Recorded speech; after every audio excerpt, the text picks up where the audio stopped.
Hello mommies, welcome to women दुनिया। आज के इस वीडियो में हम बात करने वाले हैं प्रेगनेंसी के 10वें सप्ताह के बारे में। ये आपकी प्रेगनेंसी का तीसरा महीना है। 10वें सप्ताह के साथ अब आप धीरे धीरे पहली तिमाही के अंत की ओर बढ़ रही हैं। ऐसे ही दिन ब दिन आपके शिशु का विकास भी तेजी से हो रहा है। इस सप्ताह से आपको पेट के निचले हिस्से में कभी कभी कुछ सेकंड के लिए तेज दर्द रह सकता है। ये राउंड लिगामेंट पेन होता है और ये प्रेगनेंसी में बिल्कुल नॉर्मल है।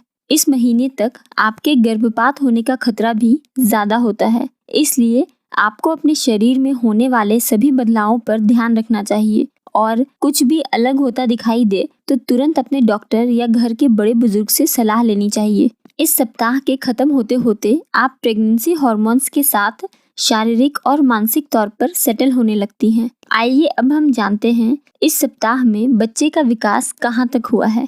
जैसा कि मैंने आपको पिछले वीडियो में बताया था कि हमारा शिशु अब एम्ब्रियोनिक स्टेज से फीटल स्टेज में प्रवेश कर चुका है।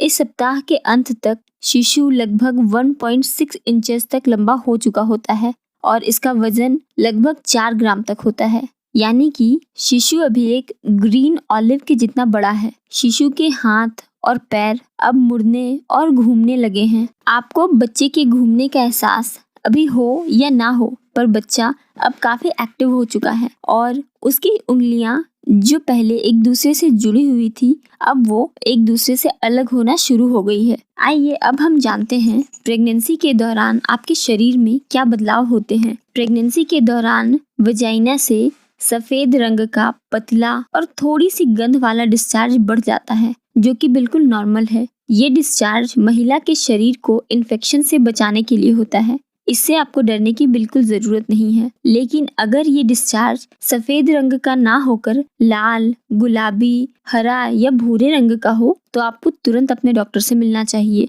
ये एक अलार्मिंग साइन भी हो सकता है। इसके अलावा आपको इस हफ्ते से उभरी हुई नसें भी परेशान कर सकती है। आमतौर पर ये वेरिकोज वेन्स पैरों में, थाइज में, हाथ में या शरीर के किसी भी भाग में दिख सकती है। ये भी गर्भावस्था में बिल्कुल सामान्य है। आपका ये सप्ताह खत्म होते होते उल्टी, जी मचलाना, थकान, अधिक नींद आना जैसी समस्या थोड़ी कम हो सकती है, पर पेट से संबंधित समस्याएं अभी भी वैसे ही रहने वाली है, जिनमें सीने में जलन होना, गैस, पेट फूलना आम बात है। इसके लिए आपको रोज व्यायाम करना चाहिए और एक बार में भरपेट खाना खाने की जगह हर थोड़ी थोड़ी देर में खाते रहना चाहिए। अब हम बात करते हैं इस हफ्ते में आपको क्या केयर करनी चाहिए। आपको आपकी दवाइयाँ समय से लेनी चाहिए। उन दवाइयों में वो सारे विटामिन और मिनरल्स मौजूद होते हैं जो हमें रोज के खाने पीने से नहीं मिल पाते। इसके साथ ही आपको इस बात का भी ध्यान रखना है कि आप अपने डॉक्टर के सलाह के बिना कोई भी दवाई ना लें, चाहे वो मामूली सिरदर्द या बुखार की ही क्यों ना हो।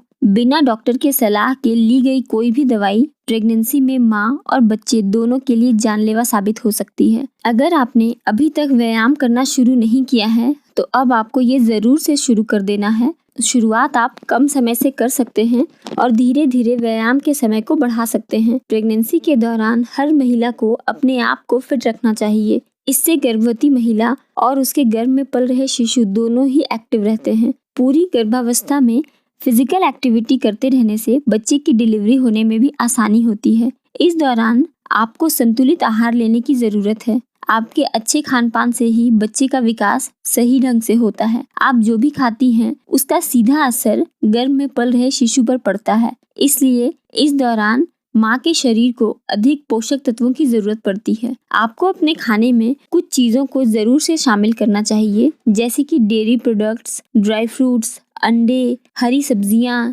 ताजे फल। संतुलित आहार के साथ साथ आपको भरपूर मात्रा में पानी भी पीते रहना चाहिए। आइए अब हम बात करेंगे इस हफ्ते में आपको क्या नहीं करना है। नए नए शारीरिक बदलाव, नई नई जिम्मेदारियों को लेकर या किसी पारिवारिक समस्या को लेकर या किसी भी कारण से पूरी गर्भावस्था में हर प्रेग्नेंट महिला को कभी ना कभी थोड़ा तनाव तो हो ही जाता है। पर अगर आप दिन रात तनावग्रस्त रहती हैं तो आपको ये पता होना चाहिए कि तनाव का आपके गर्भ में पल रहे शिशु पर क्या प्रभाव पड़ता है। अगर होने वाली माँ जरूरत से ज्यादा स्ट्रेस लेती है तो उसके बच्चे का हार्ट रेट बढ़ जाता है। इसके अलावा हो सकता है बच्चे की मानसिक विकास की गति भी धीमी हो जाए या शिशु भी तनाव में आ जाए। इसके अलावा शिशु के वजन में कमी होना और कभी कभी तो गर्भपात का खतरा भी होने वाली माँ के स्ट्रेस में रहने से हो सकती है। इसलिए आपको पूरी गर्भावस्था के दौरान स्ट्रेस बिल्कुल नहीं लेना चाहिए। इसके अलावा अगर आप शराब के सेवन की आदी हैं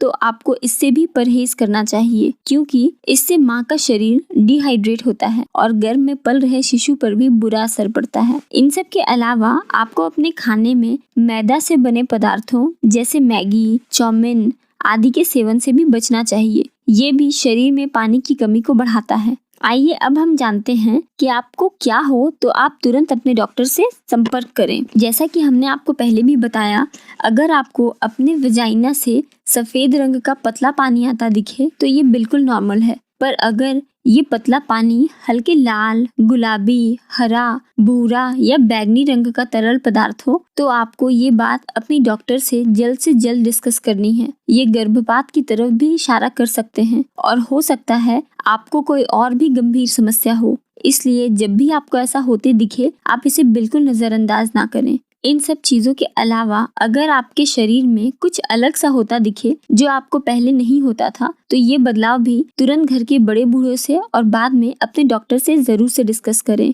तो इस वीडियो में हमने जाना प्रेगनेंसी के 10वें सप्ताह के बारे में। अगर इस वीडियो से रिलेटेड आपको कोई कंफ्यूजन हो तो आप हमें कमेंट जरूर करें और अगर वीडियो पसंद आई हो तो इसे लाइक, शेयर और सब्सक्राइब करना बिल्कुल ना भूलें, क्योंकि हमारे चैनल पर आपको मिलती है प्रेगनेंसी और पेरेंटिंग से related informative videos. Thank you for watching.